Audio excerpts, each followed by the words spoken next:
Hey, my friends, good morning. What a perfect year, man. What a perfect year. I don't root against Northeast teams or anything, but we have to joke around. We have to joke around. We have to thank God for this perfect year. If Deyverson is sad, I'm happy. Deyverson relegated, look at that. Flamengo, multi-champion, the biggest champion in Brazil, current champion of the Copa do Brasil, Carioca, Brazilian Super Cup, and Libertadores all at the same time. Flamengo is the champion of all that, and Flamengo can be world champion. It's hard. It's hard. It's a bonus. I don't think it's a reason for us to lose ourselves or get desperate. It's a bonus. It's a bonus. But what Flamengo has already done, they can still win the Derby of the Americas. They can win the Challenger Cup and they can win the Intercontinental. And then they still have a chance to win the Recopa and the Supercopa. Flamengo can win 5 more titles, adding to the 5 they already have in a Supercontinental year plus the Recopa. It's a magical year and moment for Flamengo. And then to top it off, Davidson's team got relegated. And it's not because it's Fortaleza,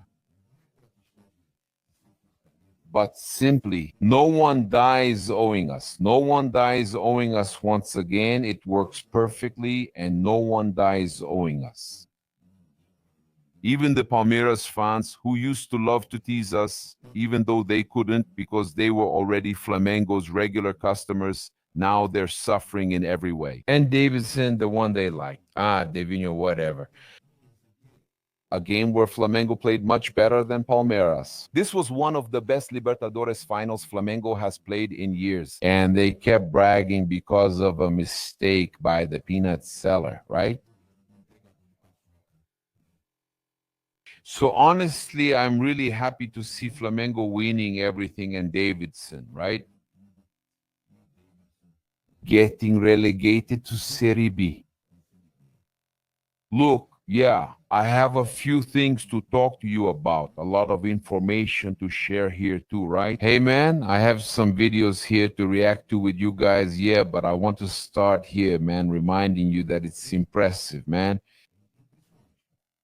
The million picks was already good. It was a benefits club where you exchange the points you bought for products, experiences, and everything else. It's a club, right? With the points you buy. And then you earn the right to compete for prizes, lucky numbers, and all that, instant prizes. Yeah, it was up to 20,000 reais and everything, but then the boss went crazy. From now on, the Million Picks Benefits Club guarantees you besides the points you use. You can exchange them for numbers. You will, in this case, be exchanging them for experience and everything, but you will receive numbers. Lucky ones, you can get up to 100,000 raise instead of 20, up to 100,000 raise in instant prizes. You scratched and won 100,000 in your account instead of 20, and now it's 5 million reais in this New Year's prize. What are you securing now? You will have the right to participate in the drawing at the end of the month. On the 31st, right? It's the New Year's prize, and on the 2nd. So there are 3 prizes of 1 million reais and 1 prize of 2 million for super prizes in one. So you have the chance to win 1 million 3 times and 2 million once. It's very difficult, but you have the chance, okay? So it's a benefits club where you still get this chance. And I want to let you know that you're here with us, right, as well? It's 100% legalized by SUSEP. You can take advantage of it. And it's also 100% legal for you to secure your spot at the Intercontinental as well. But Flamengo is already there, already training, and will play on Wednesday against Cruz Azul. Cruz Azul is coming off an elimination, arrived after Flamengo and everything. Okay, it's not a problem. The point is that you can secure it there. But what if Flamengo, man, you just can't help it? That made it even cooler. You can definitely secure your spot in the semifinals and finals, or get the land package with the Rudos Caravan. It's the only company I trust and recommend to you, man. I'm sure they'll do an excellent job and get you there without any problems. Thank you. There's nothing on Reclaim Aki because it's a serious company. They won't leave you out. They won't leave you outside of anything. They won't end or destroy your dream, okay? So look for Rudo's Caravan right now. Well, let's go. Yeah, I'll also leave the QR code here for you to take advantage of the discount we're having at the end of the year. Give you more hair to lose weight or to take care of your hair, right? Take advantage right now. And of course, right? I remember you've already won. I've already won. The link is always there in the Insta bio, in the highlights, and in the stories, okay? Just go and remember to play responsibly. Fun isn't an investment for those over 18. Well, we have some important information to share with you here. Yeah, man. First, I set this aside here. Look, this is about the Libertadores issue, right? River Plate, eliminated from the Copa Libertadores, right? River Plate isn't going to the Libertadores, even before it began. Yeah, man, it's already God acting for Flamengo. It's Sebi again. River is always a team that can make things difficult, right? They can go far in the Libertadores. They're a tough team to face and all that. Palmeiras knocked them out, but every year they still have a shot to qualify against the Brazilian teams. No, River is out. River isn't playing. They didn't qualify for the Libertadores, right? Racing knocked Boca Juniors out of the Clausura tournament semifinals and made it so River Plate no longer has a chance to play in next year's Libertadores. Boca had to make it, had to win so River could go, okay? The only chance Marcelo Gallardo's team had to play in the continental competition was if their biggest rival won the title. They would have to root for Boca, but not even they wanted that. That's the truth, right? A River fan thinking they had to root for Boca to become champions? That's not possible. That's not possible. Let me show you here. Look. So Racing knocked out Boca River out of the Libertadores. Qualified teams, Boca, Independiente, it's Independiente Rivadavia, then Platense, Argentinos Juniors, Rosario Central, and Lanús. These are the teams qualified for the Libertadores and preliminaries. There's still one spot left between Racing, Estudiantes, and Gimnasia. Okay, so those three are the ones fighting for the Clausura, right? Racing, Estudiantes, and Gimnasia, one of those three will go to the Libertadores. Lanús went because they won the Sudamericana, right? Independiente Rivadavia, champion of the Copa Argentina, then Rosario, Boca, and Argentinos Juniors with Platense points, champion of the Apertura. There's still one spot left for the Clausura champions, so the Libertadores for 2026 is already starting to take shape. But Boca Juniors ended up being responsible. Boca's elimination ended up being responsible for the elimination, right?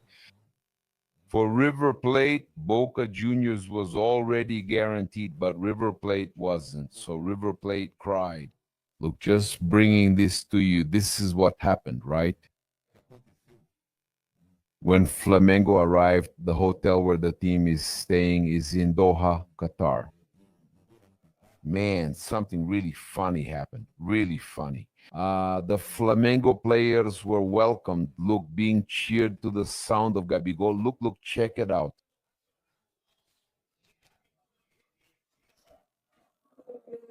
It's over. Man, this can't be true. Gabigol, ole. No, no, no, no, no, no. Ole. Gabigol, ole, man. Is there no one? It's over. Gabigol isn't here anymore. Just kidding. But man, despite everything, Gabigol is really loved now. Funny, right? No one told them that Gabigol isn't at Flamengo anymore, and the guys are welcoming Flamengo singing about Gabigol. Man, that was a joke, right? Man, that one really is. No one told those guys, man. What a shame we have here, man. An important piece of information to bring here is that Flamengo, in terms of titles considered national and international in Brazilian soccer, Flamengo is ahead by 2. In relation to Palmeiras, okay, Flamengo has 26. This is even featured in international articles showing that Flamengo is the new leader in important trophies with 26, including 4 Libertadores. Palmeiras is next in second place with 24 titles, and São Paulo is third with 20 achievements. And they don't count titles that haven't been officially recognized, right? Really? And then they say here, they show the titles here, right? In fact, yeah, look here, I'll show you. Over there, they show the little trophies here. See that? Describe each trophy and the rest. Flamengo, for example, has the World Cup here for Libertadores. Yeah, there's a Mercosul there. A lot of people weren't. Palmeiras has the Mercosul too, so that's it. Moreu Neves, there's the Recopa there. It's right there. The Brasileirões, right? Do they have those? Copa Union of 87, which everyone knows Flamengo is the champion. Even so, do you want to take away the Copa Union? Flamengo, 25, Palmeiras, 24. But yeah, but then again, they're also counting Palmeiras fax titles.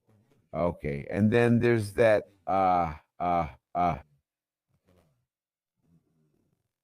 the Brazil Cups, right? There are the Brazil Cups, all of them here. Yeah, there are also the 3 Super Cups, and there's also the Champions Cup, which has the Flamengo and Palmeiras won the Champions Cup. Okay, so there are a lot, right? Flamengo and Palmeiras have similar titles, but Flamengo leads by 2, so there's no need to argue. But Palmeiras, Flamengo has some titles there that shouldn't count. No, so they're counting for Palmeiras, they're counting for São Paulo too. There are a lot of those titles being counted for São Paulo, so it's all normal, it's all normal. So we see Flamengo once again leading, okay? Regarding titles, Flamengo has Brazilian championship titles held since 1971. Flamengo has 9, Palmeiras has 8, Corinthians has 7, okay? So Flamengo also leads the Brasileirão, the Real Brasileirão. Since 71, Flamengo is the leader. The Brazilian team with the most Libertadores titles among Brazilians. In this case, then, Flamengo has several situations where Flamengo is leading ahead of everyone else, okay? Flamengo today is the biggest in Brazil, and you have to deal with it. Man, there's no way around it, right? Yeah, we also have the soccer market situation to bring to you guys, and then I'll tell you something else, also very important. Let's go take a look at Wolverhampton, okay? Even though John Árias has decided that he wants to stay in European football, he doesn't want to return to South American football. Now, there's still this question about the possibility of John Árias playing in Brazilian football. Why? Is that so? The news that came out on R7 Sports is that Wolverhampton has authorized John Árias' staff to look for a new club. Palmeiras, Flamengo, and Cruzeiro are monitoring the attacking midfielder, whose asking price is the same amount paid by the English club, around 22 million euros. Yeah, as far as I know, it was actually a bit less than that with goals and everything else included, right? But maybe they can negotiate for a little less. John Árias is John Árias. Look at that. R7 confirming our information from the last few days. John Árias would like to stay in Europe, but Wolverhampton wants to raise funds, which makes a return to Brazil the most likely scenario. Since in European football, it's unlikely anyone would pay for a player his age, right? Is that so? The Colombian, in fact, loves Rio de Janeiro and has been involved in situations regarding Flamengo. Then he criticized the Fluminense fan who attacked him, right? On social media, he praised and applauded Flamengo's Libertadores title, their 4th Libertadores win. When praising Carrascal there, and we even had the zone, right? From the tricolor feeling, saying something that makes sense. He's not friends with Carrascal. He doesn't have Carrascal's contact. Why didn't he congratulate Carrasco on WhatsApp instead of doing it publicly? Because he wanted to stir things up deep down. Árias wanted to stir things up. He wanted people to talk about it. He wanted everyone to really think that something is going on. The possibility of him going to Flamengo, that's what Árias wanted. He wanted people to talk about the possibility of him playing for Flamengo. That's the reality. That's another important piece of information for us to bring here regarding the Racing player, right? Racing accepted, right? Information coming from Argentine football is that Racing is willing to negotiate Santiago Sosa for 12 million euros. Okay, 74 million reais. So the requirement would be to release the Argentine midfielder, the standout player from the Libertadores semifinal against Flamengo himself, would be valued at 12 million euros, 74 million reais. That's what Racing wanted to release Santiago Sousa for negotiations, right? Looking to repeat the historic season with the Brasileirão and the Libertadores, Flamengo is preparing a big package, right? The red-black team plans up to 5 reinforcements for 2026. Besides trying in every way to keep the squad, knowing that there is interest in Leo Ortiz and Leo Pereira, there are several players from Flamengo. The ones who are of interest to European football are Samuel Lino and Carrasco, right? Many players interest European football. And Boto wants to keep these players and still bring in these big signings, right? Sousa is considered a relatively young player, right? And that's what the board and BAP want, okay? So he would be on that list of players being monitored by Flamengo to sign in the next transfer window. Santiago Sousa, 26, impressed against Flamengo in the Libertadores and is valued for his versatility as a defensive midfielder and center back. He would solve 2 problems with 1 move, even with Flamengo's midfield already having big names like Saul, Jorginho, and Pulgar. But he would be an important player to strengthen Flamengo in the next Libertadores. A player who stood out in the 2025 Libertadores and who was a standout even against Flamengo. So Flamengo is keeping an eye on Santiago Sousa, and they want 12 million euros for the player. Flamengo can afford to sign players. BAP said they have around $1 billion, right? If they need to, they'll spend because they can. So Santiago Sousa shows up as a great possibility for Flamengo to sign. He's a very interesting name, We've had several reports explaining that Botafogo, right? I always said that. I thought the Sociedade Anônima de Futebol issue was very risky. In soccer, Jorge Nicola, even though he often roots against Flamengo, this time he brought this news about Botafogo, right? That John Textor would be borrowing money from loan sharks to keep Botafogo going. That information actually came from people in Botafogo's management, from the association, who said he was borrowing money from loan sharks to keep Botafogo going. Botafogo's debt is getting bigger and bigger, right? Botafogo's debt is unpayable and they can't manage to sell players. Eagle doesn't take on the debt that Botafogo says they have. So Botafogo's situation is that they might not be able to, they're already behind on payment installments to Vélez for the purchase of Álvaro Montoro. What could happen at any moment is Botafogo getting a transfer ban and not being able to pay, not being able to solve it, not being able to pay the players' salaries. Things start to get delayed and the situation becomes unsustainable. It's even possible to get relegated in 2026. There is that chance. Okay, guys, there is that chance. Botafogo's situation is regrettable, okay? It's not a matter of, the rival wanting to take down Botafogo or anything like that. No, Botafogo's situation is extremely dangerous, okay? In fact, I think there are already Botafogo fans switching sides, right? Some Botafogo fans are switching sides. I just wanted to mention this. I spoke to you all yesterday. Palmeiras has become the Brazilian team with the most runner-up finishes in the Libertadores. They've become the biggest runner-up in the history of the Libertadores. And I'm really happy, man, put an end to this situation because they thought they were all that without actually having any power, right? I've said this before. They thought they were something without any power. We need to respond to some important situations here.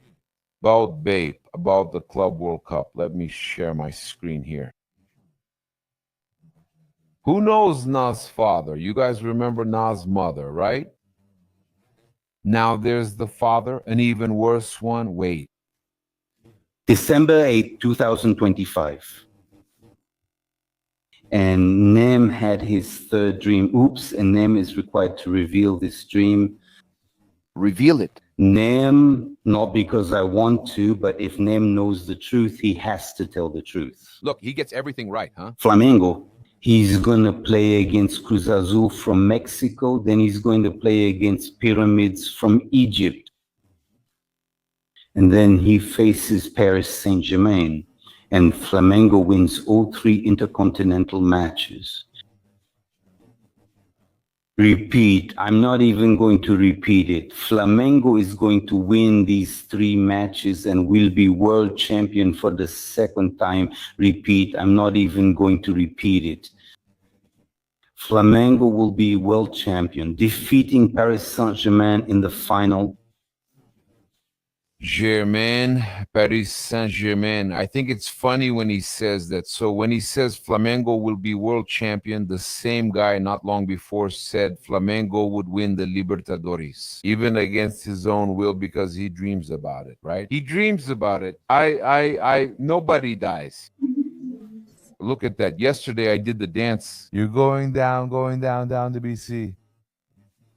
At year's end, I did the dance. I did it. Deyverson was teasing and messing with me. Look at him. Look at him. Yeah, you have to mess around, man. Deyverson deserves every bit of teasing, right? He really likes to mess around. But now I'm going to play a statement from BAP for you. Check this out. It's on the internet. From a meeting in 2012. Let's see. Show it there in my email, BAP's email. Let's win over your Brazilian. Let's conquer the world. Our plan is to be one of the 5 biggest clubs in the world, to be the biggest brand in world football. I'm going to joke and say this. I had this with my kids, right? So I'm going to tell you this. If you're going to set any challenge for yourself in life, aim for the moon. If you miss, you'll end up among the stars.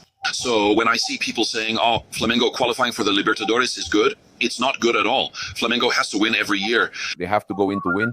They must go in to win. Everything. Winning is part of life. He's a crazy guy from Bato. Look at this.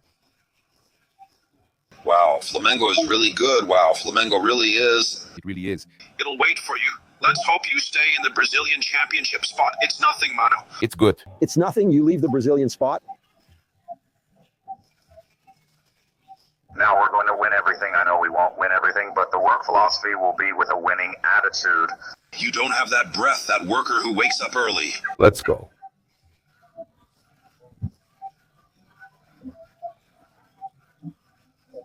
While we're there, while this group is there, those guys won't if it's going to be a serious place. That's it, guys. That was your mindset in 2012 before your group took over Flamengo's presidency. No, that wasn't it. It was back at the beginning. That's how I see it. Joe, principles never get old. I've always said that what made me get involved with Flamengo was indignation, the results we were getting. So 5th place for Flamengo isn't good, not at all. If you end up in 5th place because of a series of factors, because things didn't go well for a number of reasons, that's life. We're going to win, and 19 teams won't win in Serie A.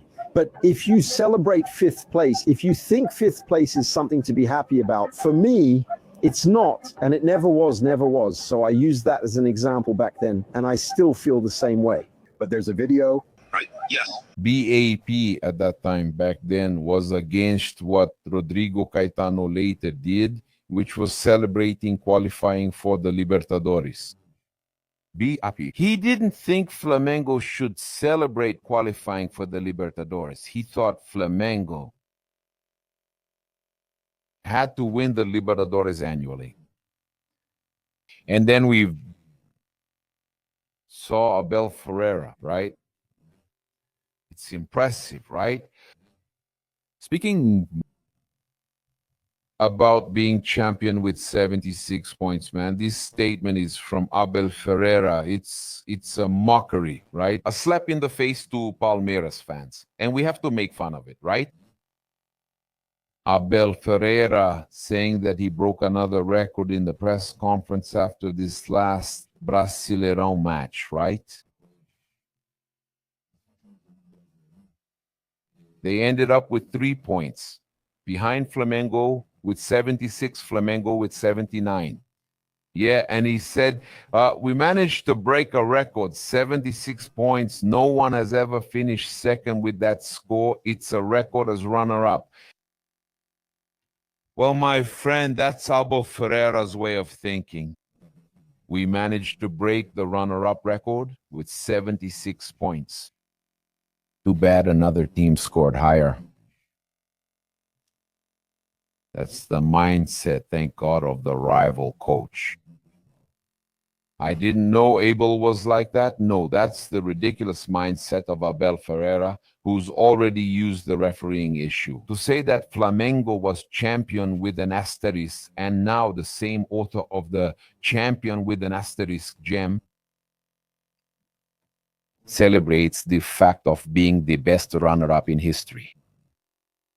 Yeah, man, Palmeiras fans are really going to have to demand a lot, huh? They're really going to have to demand a lot. Because it seems like even I, who liked Abel's work, used to say that Abel was an excellent coach. I'm starting to think that this guy is problematic. That's it. I invite you to follow, like, and share on all platforms. If you're on YouTube, I invite you to subscribe down below, turn on notifications by clicking the bell, and leave a cool like on the video. Thank you very much for your company. Red and Black greetings. It's all about Flamengo, all right?